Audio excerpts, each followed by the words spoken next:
Assalamualaikum warahmatullahi wabarakatuh. Salam sejahtera untuk kita semua. Kembali lagi bersama saya Budi Taryono, tuan rumah acara Budi Bawaslu untuk Demokrasi Indonesia.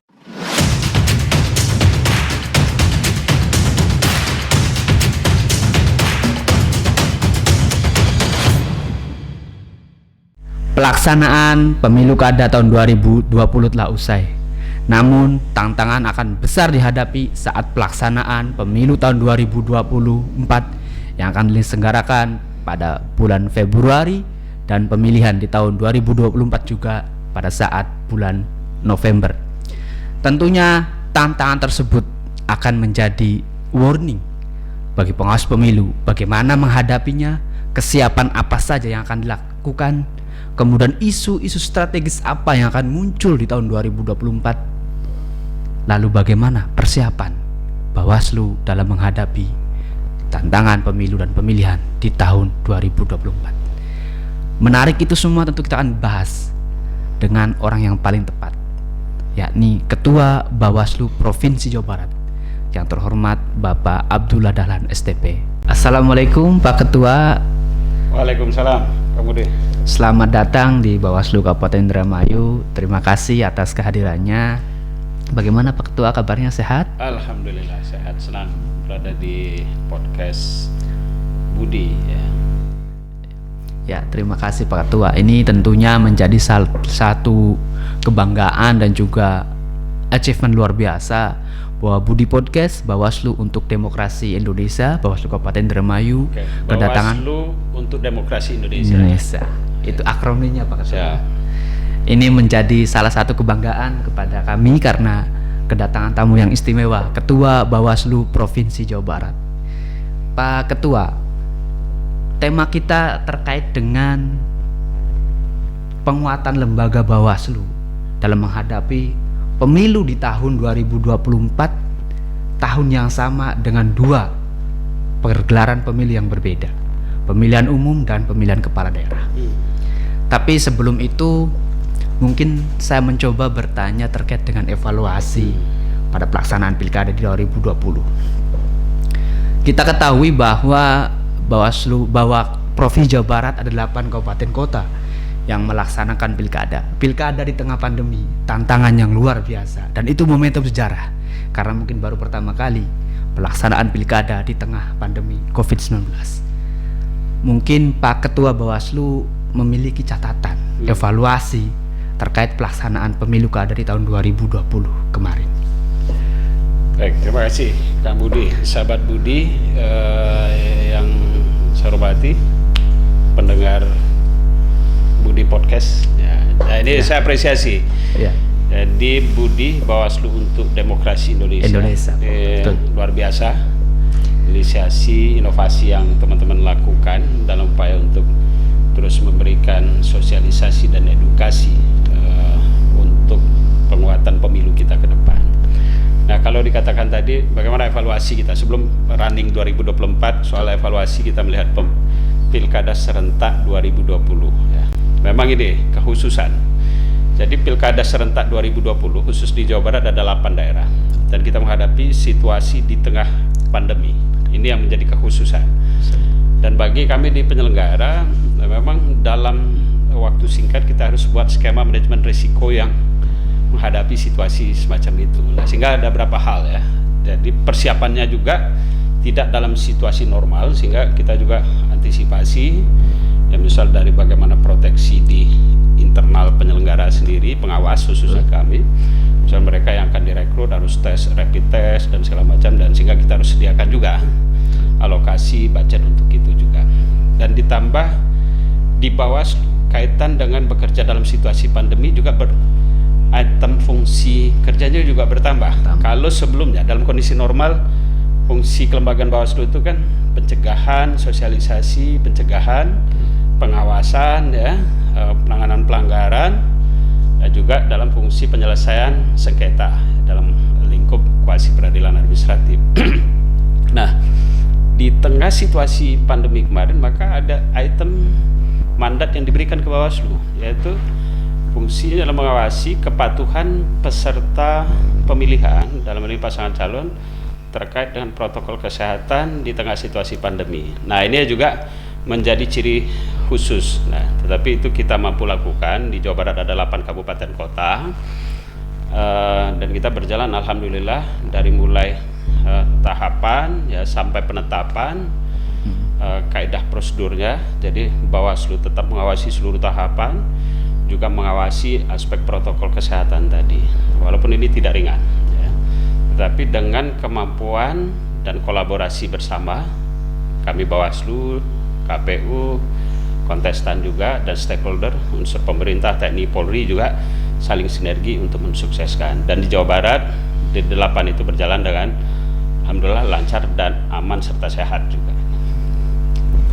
Ya, penyelenggaraan pemilu kada di 8 kabupaten kota di Jawa Barat, salah satunya di Kabupaten Indramayu, bisa dinyatakan sebagai salah satu pilkada yang dinyatakan sukses tanpa ekses dan tidak menjadi klaster COVID-19. Betul, tidak ada klaster COVID pilkada. Nah, betul. Dan itu yang kemungkinan waktu itu menjadi salah satu kecemasan dari beberapa publik, Pak Ketua. Kita membangun kaidah pengawasan protokol kesehatan yang juga ketat. Misal KPU menerapkan berapa perubahan aturan norma yang memperketat soal itu dengan melahirkan peraturan PKPU-nya, Bawaslu juga peraturan Bawaslu ya. Mulai misal dalam fungsi Bawaslu kalau menerima laporan kita ada metode baru, misal tidak perlu bertemu secara fisik, cukup mereka melaporkan via online, itu kita juga lakukan. Lalu di tahapan kampanye kita pengawasan melekat soal kepatuhan peserta di dalam kampanye dalam kaitan protokol kesehatan. Jadi kalau ada yang mereka terlalu banyak berkerumun tidak patuhi, Bawaslu melakukan rekomendasi. Betul. Misal ada untuk dibubarkan atau bahkan kita ada sanksi administratif yang kita sampaikan ke KPU untuk ditindaklanjuti. Nah, itu polanya. Dan ditambah di hari H juga pengawasan melekat kita bagaimana kaidah prosedur kepatuhan teknis pemilihan ya, misal di tiap TPS harus ada hand sanitizer, tempat cuci tangannya, memakai protokol kesehatan ketat, masker, sarung tangan semacam itu. Nah, ini bagian yang memang ciri pilkada 2020 kemarin yang sudah kita lakukan gitu ya. Ya. Pelaksanaan pilkada di tengah pandemi bukan suatu hal yang mustahil dilaksanakan, dan keberhasilan oleh tidak hanya penyelenggara pemilu tapi juga semua masyarakat, kontestan, penyelenggara. Ada yang menarik, pemilu justru juga. Partisipasinya meningkat, Kang Budi. Nah, ini yang agak di tengah situasi pandemi orang mengkhawatirkan, justru animo pemilih meningkat untuk datang ke TPS. Nah, itu ya menjadi hal yang di luar dugaan kita juga gitu ya. Karena mereka ingin menjadi saksi sejarah pelaksanaan pemilu menjadi pelaksanaan pemilu di tengah pandemi. Juga begitu saya kira. Ya. Pak Ketua, kita tinggalkan itu di 2020, semoga menjadi pelajaran bagi kita, dan kita juga tetap berharap bahwa pandemi ini segera berlalu. Kita akan selama ini mungkin isu dan juga mungkin berita di beberapa kanal media sosial besar bahwa pelaksanaan pemilu itu di tahun 2024, yakni pemilu di 2024 pada bulan Februari tanggal 21, dan pilkada di November di 2024 juga. Lalu apakah itu ada kemungkinan berubah lagi, Pak Ketua? Baik, pemilu 2024 bukan isu, tapi sudah mandat undang-undang. Jadi Undang-Undang 7 2017 dan Undang-Undang Pemilihan 10/16 juga mensyaratkan keserentakan pemilunya akan dilakukan di 2024 ya. Nah, soal teknis waktu, kewenangan KPU untuk menetapkan jadwal dan tahapan, memang sudah ada beberapa usulan. Ya, misal yang seharusnya kalau sebelumnya di 2019 pemilihan presiden, legislatif di bulan April. Ya, seharusnya di 2024 juga di April. Tetapi karena keserentakan juga bersamaan dengan pemilihan gubernur dan wali kota serta bupati, maka ada analisa agar jeda antara pileg pilpres dengan pemilihan kepala daerah itu jangan terlalu dekat. Nah, sehingga KPU berapa kali mengusulkan di dalam RDP DPR dalam tim kerjanya usulan pelaksanaan pemilu 2024 untuk pileg pilpres itu dilakukan di bulan Februari, tepatnya di tanggal 21 Februari. Lalu pilgubnya, pilwali atau pemilihan bupati itu di 27 November. Nah, keserentakan ini juga menjadi sejarah baru di dalam proses kepemiluan kita. Ya, belum pernah ada pemilu presiden, pileg, pemilihan presiden, pemilihan legislatif, nasional, provinsi, daerah di tahun yang sama juga bersamaan dengan pemilihan gubernur, wali kota, dan bupati. Tentu situasi ini menjadi tantangan tersendiri di kami di penyelenggara, dan juga memang ini kita menunggu keputusan resminya. Betul. Jadi apakah tetap di Februari atau bahkan ada muncul wacana lebih dimajukan lagi di Januari bahkan 2024. Nah, artinya kalau pemilu 2024 itu apakah itu dilakukan di Januari ataupun Februari dengan konsep 25 bulan tahapan. 25 bulan itu adalah rangkaian proses dari mulai pendaftaran sampai penetapan, maka prediksi kita tahapan pemilu itu tahun depan sudah mulai ada. Ya, Tahun depan. misal ketika partai melakukan pendaftaran dan diperlukan verifikasi terhadap partai peserta pemilu, dalam hal ini verifikasi partai politik, itu akan diprediksi kita sekitar bulan Oktober. Dan kalau dalam konsep 25 bulan, maka di Bawaslu sendiri di tahun depan ini sudah mulai persiapan untuk rekrutmen sumber daya manusia pengawas, SDM pengawas di jajaran ad hoc atau di jajaran penyelenggara yang sifatnya temporal di tingkat kecamatan. Nah, itu diprediksi sekitar bulan Oktober ya. Karena masa kerja mereka kurang lebih 15 bulan menjelang sampai tahapan selesai dilakukan. Nah, sahabat Budi yang mungkin menunggu kapan dibukanya rekrutmen Panwaslu Kecamatan, yang mungkin bertanya-tanya tiap hari dan mengikuti kanal media sosial Bawaslu Kabupaten Indramayu, tunggu, karena Pak Ketua Bawaslu Jabar menginformasikan diprediksi bulan Oktober yang akan datang. Tentu tantangannya akan semakin berat ya Pak Ketua, karena di 2014 itu pemilihan pertama dilakukan serentak juga dalam hal beda. 2019 kita mungkin menjadi salah satu pemilihan yang epic juga, karena di situ ada banyak orang yang mengalami musibah karena kelelahan dan sebagainya. Dan apakah tantangan itu bisa dijawab Bawaslu? Bagaimana menghadapi situasi seperti itu? Kemungkinan terjadi, Pak Ketua. Karena menarik nih, Kak Budi pertanyaan. Bagaimana soal kesiapan? Nah, berasal dari evaluasi yang sebelumnya. Iya, betul. Kami sadar betul, karena ini sejarah pertama juga pemilu di Indonesia di tahun keserentakan. Kalau di 2019 hanya pileg pilpres bersamaan 5 jenis pemilihan. Tetapi di 2024 nanti 7 jenis pemilihan. Di Februari kita 5 memilih presiden, DPR RI, DPD, DPR provinsi, DPR kabupaten. Di bulan November kita melakukan pemilihan gubernur, bupati, dan wali kota. Artinya pada sisi penyelenggaraan tentu ini bebannya bukan tambah ringan, tambah berat.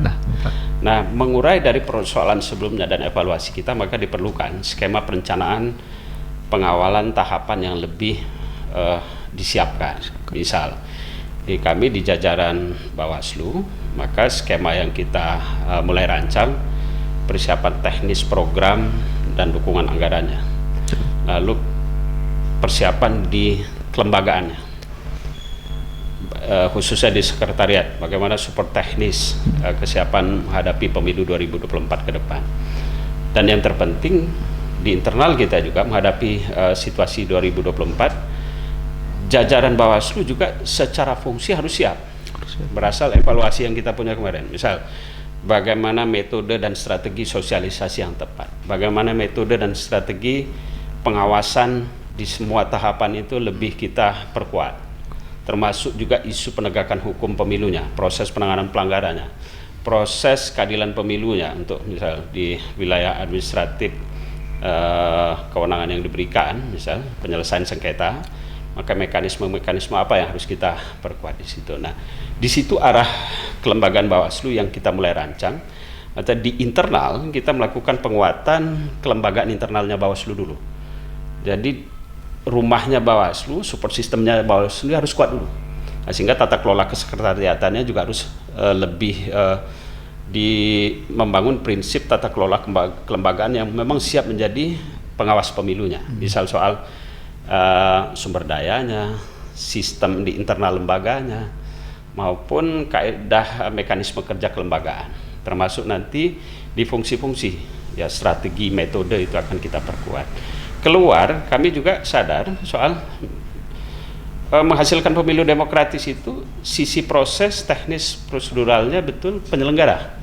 Tapi untuk menghadirkan pemilu yang demokratis ini kan tanggung jawab kolektif, semua stakeholder, baik penyelenggara, kontestannya, pemilihnya, ataupun support system yang mendukung kelancaran, misal unsur pemerintah misal. Nah, sehingga ini harus kolaboratif semua. Nah, sehingga program kita keluar juga membangun komunikasi ke pihak-pihak stakeholder, ya, pakai itu organisasi kemasyarakatan, kepemudaan, ya, dalam untuk membantu kesuksesan kita ke depan. Termasuk juga kami mendesain perluasan jaringan pengawas partisipatif dengan membuat program sekolah kader kepemiluan, ya, sekolah kader pengawas partisipatif atau SKPP, yang termasuk salah satu programnya itu ada di Indramayu. Ya, dan Indramayu sudah 3 angkatan yang sudah dilahirkan. Tadi saya diskusi sebentar dengan teman-teman, kurang lebih sudah punya kader 200 di Indramayu saja. Se-Jawa Barat kita sudah punya kader 4.000. Ini lagi berproses sekitar 2.000. Ke depan, tahun depan kita sudah punya 6.000 kader. Nah, luar biasa kalau kita bisa sinergikan untuk saling melakukan penguatan pengawasan di dalam tahapan pemilu 2024 nanti. Ya, artinya kesiapan Bawaslu tidak hanya secara internal, tetapi juga secara eksternal. Bawaslu sudah siap dengan membangun jaringan kader pengawas partisipatif dengan mengadakan sekolah kader pengawas partisipatif yang ada di Bawaslu Kabupaten Kota, termasuk di Bawaslu Kabupaten Indramayu. Tentu tantangan itu harus dijawab dengan strategi. Dan strategi itu berawal dari early warning, artinya deteksi dini, Pak. Artinya ketika deteksi dini terkait dengan indeks kerawanan pemilu. Dan apakah nanti Bawaslu juga mempersiapkan deteksi dini itu seperti apa? Isu yang muncul seperti apa?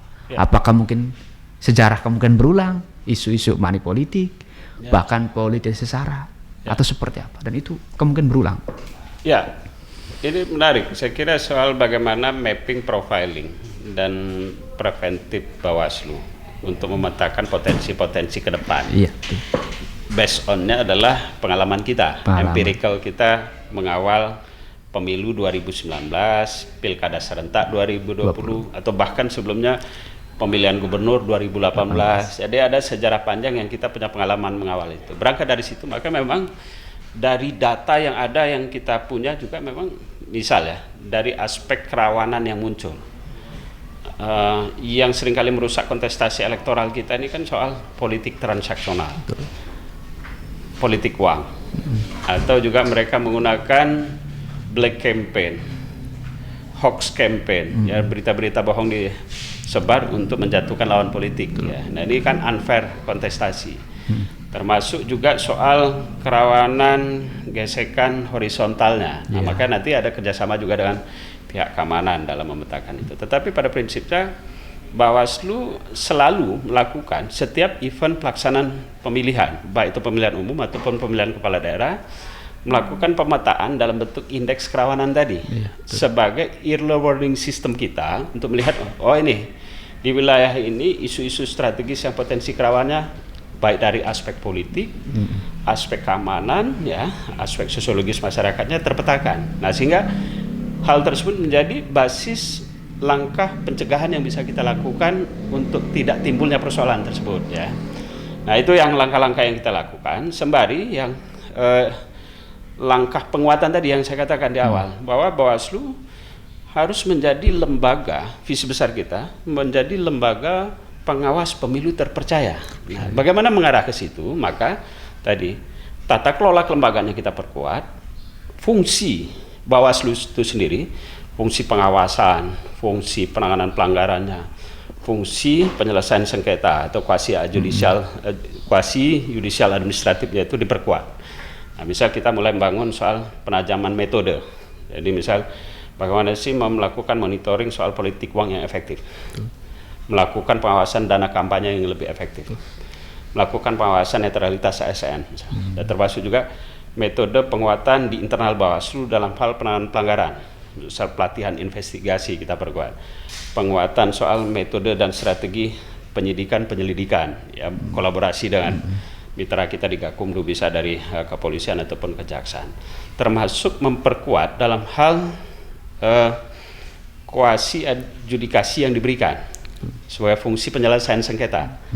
Yang kemarin kita tadi juga baru diskusi soal membuat simulasi bagaimana kalau kita menyelesaikan sengketa proses pemilu, mulai dari menerima laporan, memediasi, bahkan menjadi majelis penyelesaian dalam sidang adjudikasinya, termasuk menyusun putusannya segala macam. Nah, ini bagian yang kita lakukan persiapan mengarah pada kesiapan struktur fungsional Bawaslu menghadapi pemilu ke depan, agar apa? Bawaslu menjadi lembaga terpercaya. Ketika terpercaya, maka akan menghasilkan kualitas pemilu yang juga terpercaya. Nah, itu. Tentunya karakteristik building juga harus dibangun sejak dini itu. Jadi bagaimana bekerja bukan person to person, tapi sudah teamwork yang solid, yang bisa bekerja sama, yang memang saling backup dalam menjalankan tugas fungsi kelembagaan Badan Pengawas Pemilu. Ya. Selain tantangan di internal, tentunya eksternal, dan juga mungkin kita ya sembari berdoa bahwa pandemi ini akan segera berlalu, tetapi kita juga apakah itu akan seperti apa, Pak? Iya. Selain fungsi-fungsi tadi, iya, yang unpredictable condition adalah situasi ya tadi bencana non alam, pandemi. Nah, ini juga kita hitung sebagai kan belum ada jaminan bahwa di tahun 2023 di tengah tahapan ataupun bahkan di menjelang pemilihan nanti di tahun 2024 situasi pandemi kita sudah clear. Iya. Karena tidak ada jaminan itu, maka soal manajemen resiko, manajemen mitigasi atas potensi bencana tadi kita juga siapkan. Nah, sehingga misal adaptasinya adalah ya Bawaslu sudah mulai mendesain soal kemungkinan pendekatan teknologi informasi dalam menjalankan tugas ya. Misal sekarang kita sudah mulai rapat koordinasi, tidak perlu luring lagi ya. Daring sudah bisa kita lakukan. Kemudian di penguatan fungsi, membuat aplikasi-aplikasi yang publik ketika ikut mengawasi ya tidak perlu datang ke Bawaslu, cukup mengisi di aplikasi yang kita sediakan. Ya. Termasuk juga nanti dalam proses menjalankan fungsi. Kalau memeriksa orang bisa aja mereka dari tempat mereka, kita cukup secara sistem online kita bisa minta keterangan mereka. Nah, ini cara-cara menghadapi situasi di tengah situasi pandemi tersebut. Karena memang kita juga belum bisa memastikan, unpredictable, karena pandemi ini akan benar clear atau tidak ya Pak Ketua. Betul. Nah, terkait itu semua Bawaslu sudah merancang, dalam hal ini sudah mendeteksi kemungkinan, paling tidak manajemen resiko itu juga sudah ada. Oleh karena itu Bawaslu bagi sebagian orang itu tentu bertanya Pak. Mungkin ini menjadi pertanyaan umum dan itu semoga Pak Ketua memberikan jawaban. Tidak ada tahapan di tahun 2021 saat ini. Kerja Bawaslu menjadi pertanyaan Pak Ketua. Ini ada beberapa yang mungkin di media sosial kita. Apakah Bawaslu di tahun 2021 ini programnya seperti apa untuk ke depan itu Pak? Baik, ini pertanyaan menarik. Saya analogikan kita ini semacam pemadam kebakaran. Betul.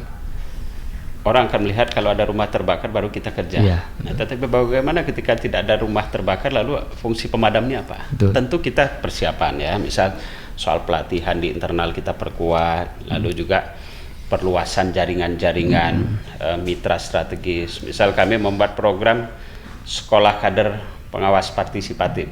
Ya, betul. Ini adalah strategi Bawaslu mengisi di ruang kosong tidak ada tahapan. Yang kami nilai kerja ini kan kerja investasi, investasi menyebar kader. Yang itu tidak mungkin kalau kita lakukan di tengah tahapan, karena kita sudah fokus mengawal tahapan. Nah, maka di tengah tidak ada tahapan ini, Strategi Bawaslu adalah memperluas mitra jaringan Bawaslu untuk mengawal pemilu ke depan. Nah, sekarang kita latih di SKPP yang kita rekrut pemilih-pemilih muda yang ingin punya kontribusi mengawal pemilu ke depan. Yang di situ dalam proses pembelajarannya kita transfer soal isu pemilu demokrasi, isu kebawasluan, strategi melakukan pengawasan partisipatif, strategi bagaimana mereka juga engage dengan masyarakat, membangun gerakan untuk menghadirkan pemilu bersihnya. Nah, sehingga dari kader yang kita latih tadi, mungkin tidak sekarang kita petik, tapi nanti ketika tahapan berjalan. Nah, ini di tengah tidak ada tahapan, Bawaslu tetap melakukan fungsi-fungsi kerja, baik di internalnya tadi, melakukan penguatan, maupun ke eksternal, membangun perluasan pendidikan politik ke masyarakat sebagai bagian dari persiapan kita juga ketika menghadapi agenda pemilu di tengah tahapan nanti. Intinya Bawaslu ada kerjaannya walaupun tidak ada tahapan yang dilakukan. Dan itu menjadi pertanyaan dan sekaligus jawaban Ya. kepada semua orang Karena yang gini, bertanya. Kang Budi, ini challenge bagi kita. Betul. Ini lembaga institusi negara, dibiayai negara. Malu kita kalau tidak membuat karya apapun buat publik juga. Nah. Di program yang kita rancang tadi juga feedbacknya, keuntungannya juga bagi publik. Nah, salah satunya adalah Budi Podcast ini sebagai salah satu edukasi kepada bagian ya, masyarakat saya dari kira bagian kita apresiasi tadi. Budi Podcast ini ajang media sosialisasi, edukasi, memperkuat literasi kepada publik pemilih.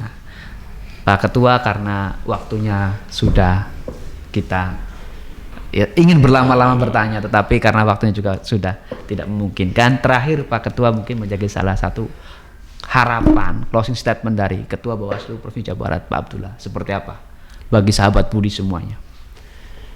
Pemilu 2024 sejarah baru dalam demokrasi Indonesia karena keserentakan ya, pemilu presiden, pemilu legislatif, pemilihan kepala daerah. Untuk menghasilkan pemilu demokratis bukan hanya tugas penyelenggara, maka harus ada andil semua stakeholder kepemiluan, baik itu pemilih, peserta pemilu maupun support system yang lain. Oleh karena itu penting kolaborasi bersama, sinergi bersama untuk melahirkan pemilu ke depan yang lebih demokratis. Ada tagline kita, Bawaslu itu yang melekat, bersama rakyat awasi pemilu, bersama Bawaslu tegakkan keadilan pemilu. Nah, di situ harus kita bekerja untuk menghadirkan pemilu yang demokratis tadi. Ya, sahabat Budi, inilah akhir dari diskusi kita pada hari ini. Kedatangan tamu yang luar biasa dari Pak Ketua Bawaslu Provinsi Jawa Barat, dan mungkin di lain waktu kita mungkin bisa Ya, terima kasih buat sahabat Budi juga semua. Ya, terima kasih Pak Ketua atas waktunya. Terima kasih. Sahabat Budi dimanapun berada, penyelenggaraan pemilu dan pemilihan di 2024 merupakan ajang untuk membangun kedewasaan berdemokrasi. Bawaslu dengan tagline bersama rakyat awasi pemilu, bersama Bawaslu tegakkan keadilan pemilu, dengan sah meyakinkan bahwa keberhasilan demokrasi yang berkualitas tidak hanya dari pengawas dan penyelenggara yang berintegritas, tetapi juga dari kedewasaan politik semua kontestan dan masyarakat luas. Oleh karena itu, mari kita bersama membangun demokrasi yang berkualitas dengan memahami bahwa demokrasi adalah salah satu tujuan untuk mencapai cita-cita bernegara dan berbangsa.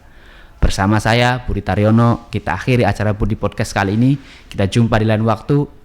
Billahi taufik wal hidayah. Assalamualaikum warahmatullahi wabarakatuh. Waalaikumsalam.